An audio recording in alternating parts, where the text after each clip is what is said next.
नमस्कार साथियों, आज हम इस वीडियो में सीखने वाले हैं चक्रवर्ती ब्याज वाले चैप्टर से टाइप 16 के क्वेश्चंस को। साथियों, इससे पहले हमने टाइप 15 तक के अलग अलग टाइप के अलग अलग क्वेश्चंस का वीडियो अपलोड कर दिया है। यदि आपने अभी तक नहीं देखा है तो उनके लिंक डिस्क्रिप्शन बॉक्स में दे रखे हैं, उन पर जाकर आप क्लिक करके वीडियो को देख सकते हैं। चलिए हम शुरू करते हैं टाइप 16 के क्वेश्चन को। इसमें हम इस टाइप के क्वेश्चन को ट्री मेथड से सोल्व करने वाले हैं। पहला क्वेश्चन है 12 से 1/2% वार्षिक दर से किसी निश्चित राशि का 2 साल का साधारण ब्याज तो चक्रवर्ती ब्याज ज्ञात करो। हमें क्वेश्चंस के अंदर क्या कहा है कि कोई धनराशि थी, कितनी थी हमें नहीं पता, लेकिन 12 से 1/2% वार्षिक हमें क्या दिया है, दर दिया है, और 2 साल का हमें साधारण ब्याज दिया है। कितना, 6,000 रुपये है। तो चक्रवर्ती ब्याज हमें ज्ञात करना है। तो हम क्या करेंगे, इस जो दर दी है इसको रेशियो मेथड से इसको सोल्व करेंगे और इसका मूलधन बनाएंगे। तो 12 से 1/2% को अगर हम सोल्व करते हैं तो ये होता है, इसको सोल्व करेंगे तो होता है 1/8, यानी कि हमारा मूलधन जो था वो 8 था। 8 के ऊपर ब्याज कितना बना, 1 बना। कितने वर्ष की बात कर रहा है, 2 साल की। अगर 2 साल की बात कर रहा है तो हमारे पास जो नीचे बटे में जो वैल्यू है ये ना, इसका हम स्क्वायर करेंगे। अगर 3 साल की बात करता है तो हम इसके जो बटे में वैल्यू आती है उसका क्यूब करते। क्यूब इसलिए करते हैं, इसको हमें क्या, मूलधन मानना है। तो हम क्या करेंगे, 8 का स्क्वायर करेंगे। तो यहाँ पर हम 8 का स्क्वायर लिखेंगे, यहाँ पर जो वैल्यू लिखेंगे ये हमारे प्रिंसिपल यानी कि मूलधन की वैल्यू रहेगी। तो 8 का स्क्वायर कितना होता है, 8 का स्क्वायर होता है 64। तो साथियों, हम जानते हैं कि ट्री मेथड क्या होती है। 2 साल के लिए बात कर रहा है तो हम यहाँ पर ट्री मेथड से बनाएंगे। यहाँ पर लिखा जाएगा पहले वर्ष का ब्याज और यहाँ पर लिखा जाएगा दूसरे वर्ष का ब्याज। तो पहले वर्ष का ब्याज कितना बनेगा, 64 पे। दर कितनी थी, 12 से 1/2% के हिसाब से पहले वर्ष, और दूसरे वर्ष का अगर हमें ब्याज निकालना है तो कितना बनेगा।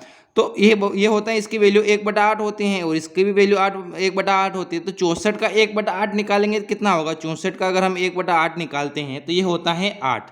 और इसी तरह से दूसरे वर्ष के लिए हमें ब्याज निकालना है, 64 का 1/8 के हिसाब से निकालेंगे तो कितना होगा, ये भी होगा 1/8। लेकिन दोस्तों, हम जानते हैं कि हमें क्वेश्चंस में पूछा है कि चक्रवर्ती ब्याज ज्ञात करो। तो चक्रवर्ती ब्याज कब लगता है, पहले वर्ष पे तो ब्याज नहीं लगता, लेकिन दूसरे वर्ष जो आता है उसमें क्या होता है, जो पहले वर्ष का जो ब्याज बना उस ब्याज के ऊपर भी ब्याज लगता है। तो हमें क्या करना होगा, जो दूसरा वर्ष लिखा है इसका भी हमें क्या करना है, 1/8 निकालना है। 1/8 क्यों निकालना है, क्योंकि चक्रवर्ती ब्याज की बात कर रहे हैं तो ब्याज के ऊपर ब्याज लगता है। तो 8 का 1/8 होगा, कितना होगा, ये हो जाएगा 1। तो मैं आपको स्पष्ट बता देता हूं साथियों कि ये वाली जो वैल्यू आपको दिख रही हैं, ये वाली जो वैल्यू है आपको, ये किसकी है, ये है अपने साधारण ब्याज की वैल्यू। और ये वाली जो वैल्यू है ये आई है चक्रवर्ती ब्याज, यानी कि इस टोटल वैल्यू को अगर हम ऐड कर लेंगे तो ये हमारे आ जाएगी किसकी वैल्यू, चक्रवर्ती ब्याज की वैल्यू। तो हम यहाँ पर देखते हैं तो ये है सिंपल इंटरेस्ट, और ये वाली वैल्यू इसको सभी को ऐड करेंगे हम। इस वाली वैल्यू को अगर हम ऐड कर देते हैं तो ये हमारा आ जाएगा कंपाउंड इंटरेस्ट का ब्याज, यानी कि चक्रवर्ती ब्याज की वैल्यू। तो यहाँ पर हम देखते हैं सिंपल इंटरेस्ट कितना आ रहा है, जो 8 और 8 + 8 करेंगे तो 16, यानी कि साधारण ब्याज की वैल्यू आ रही है 16, और चक्रवर्ती ब्याज की वैल्यू कितनी आ रही है, रेशियो में 8 और 8 16 और 1 17, यानी कि चक्रवर्ती ब्याज की वैल्यू आ रही है अपनी कितनी, 17। जबकि हमें क्वेश्चंस में किसकी वैल्यू दी, किस क्वेश्चंस में हमें दी है साधारण ब्याज, यानी कि 16 बराबर अगर 6,000 है तो हमें 1 की वैल्यू निकालनी है। तो 16 से हम इसको डिवाइड करेंगे, 16 एकम 16, 16 दूना 32, 16 48, 3 बार कटेगा, बचेगा 12, 120 हो जाएगा, 16 7 112, फिर बचेगा 8 और 16 5 80, यानी कि 1 बराबर अपना कितना आ रहा है, 375 आ रहा है। और हमसे पूछा गया कि चक्रवर्ती ब्याज ज्ञात करो। चक्रवर्ती ब्याज कितना है, CI बराबर टोटल 17 है।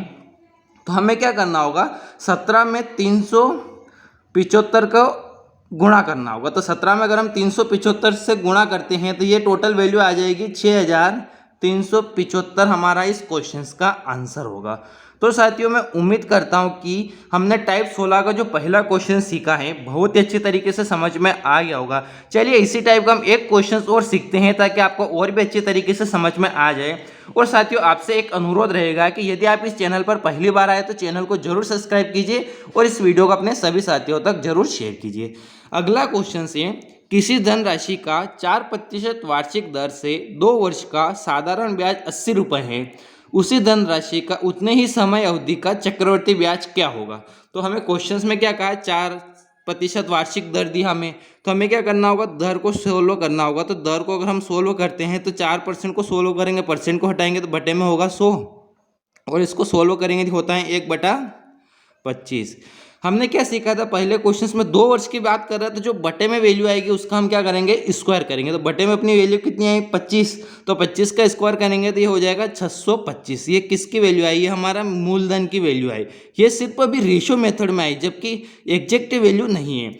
अब हमें 2 वर्ष की बात कर रहे थे, हम 2 वर्ष के लिए यहाँ पर ट्री बनाएंगे। पहले वर्ष का ब्याज यहाँ लिखा जाएगा और दूसरे वर्ष का ब्याज यहाँ लिखा जाएगा। और दर कितना, 4%। 4% को हम सोल्व करते हैं तो 1/25 निकालना होगा 625 का, और यहाँ पर भी 1/25 हमें निकालना होगा। तो यहाँ पर 625 का 1/25 निकालते तो आता है 25, और इसी तरह से यहाँ पर भी दूसरे वर्ष के लिए भी आता है 25।